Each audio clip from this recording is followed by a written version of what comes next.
काय मुलांनो, नवीन वर्ष सुरू झालं, मग काय काय काय काय प्लॅन्स असतील तुमचे, नाही का?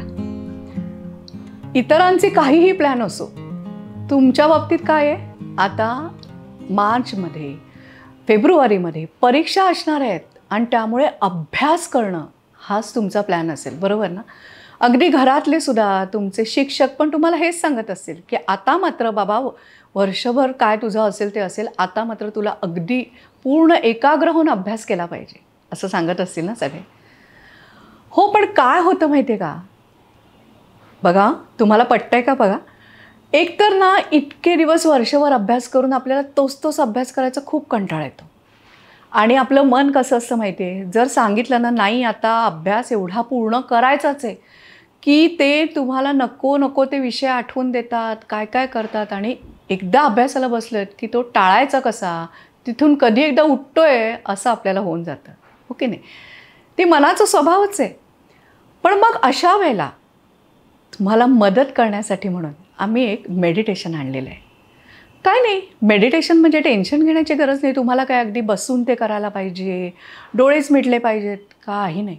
तुम्ही फक्त ते ऑन करा. आता यूट्यूब चॅनलवर ह्या एपिसोड बरोबरच आम्ही ते टाकलं आहे. ते फक्त ऐका कानामध्ये. त्याच्यामध्ये 21 वेळा ते ह्या राहिरा बीजमंत्राने तयार झालेले मंत्र म्हटलेत. ते नुसते तुम्ही ऐकलेत ना तरी तुमचा पूर्ण जो काही फटीक आलेला आहे सारखा अभ्यास करून तो निघून जाईल. जो काही मानसिक थकवा आलेला आहे, कंटाळा आला आहे, अनुत्साह वाटतं, ते सगळं निघून जाईल. आणि हो, 10वी-12वीच्या विद्यार्थ्यांना तर हे जे काही महिने आहेत, जानेवारी, फेब्रुवारी, मार्च, हे तर अगदी कसोटीचे असतात. भयंकर ताण असतो त्यांच्या मनावर. त्यांच्याच नव्हे, त्यांच्या पालकांच्याही असतो, तुमच्या आईवडिलांच्या पण असतो, हो की नाही? तर अशा वेळेला आपल्याला काय करायचं आहे? अभ्यास तर करायचा आहे, तो आपल्याला टाळता येणार नाही. मग आपल्याला काय हवं आहे? फक्त कंटाळा यायला नको आहे किंवा प्रेशर यायला नको आहे किंवा जे फटीक येतं की आता नाही, मी ह्याच्यापुढे एक ओळ वाचू शकत नाही, अशी आपली अवस्था येते की नाही कधी कधी, ती नको असेल यायला, तर हे मेडिटेशन तुम्ही या परीक्षेच्या काळामध्ये नेहमी ऐका.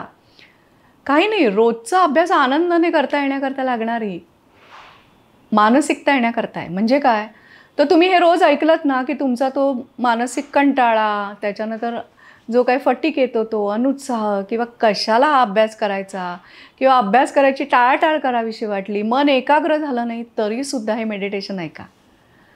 आणि फक्त मी म्हटलं तसं कानामध्ये कॉर्ड्स घालून ऐका, बाजूला ठेवून जरी ऐकलं तरी हरकत नाही.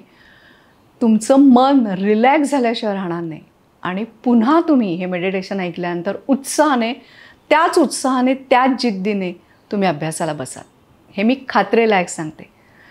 पालकांनो, तुम्हीसुद्धा हे जे मेडिटेशन आम्ही स्पेसिफिकली आणलेलं आहे ना, ते मुलं ऐकतायत की नाही बघा, त्यांना ऐकायला लावा. त्यांच्या मनावरचा ताण कुठे निघून जाईल आणि अगदी हसत खेळत आनंदाने ते हे मेडिटेशन करतील. चला तर मग मुलांनो, ह्या एपिसोडबरोबर जे मेडिटेशन टाकलं आहे ते नियमितपणे ऐका आणि मस्त मार्क मिळवा. बाय.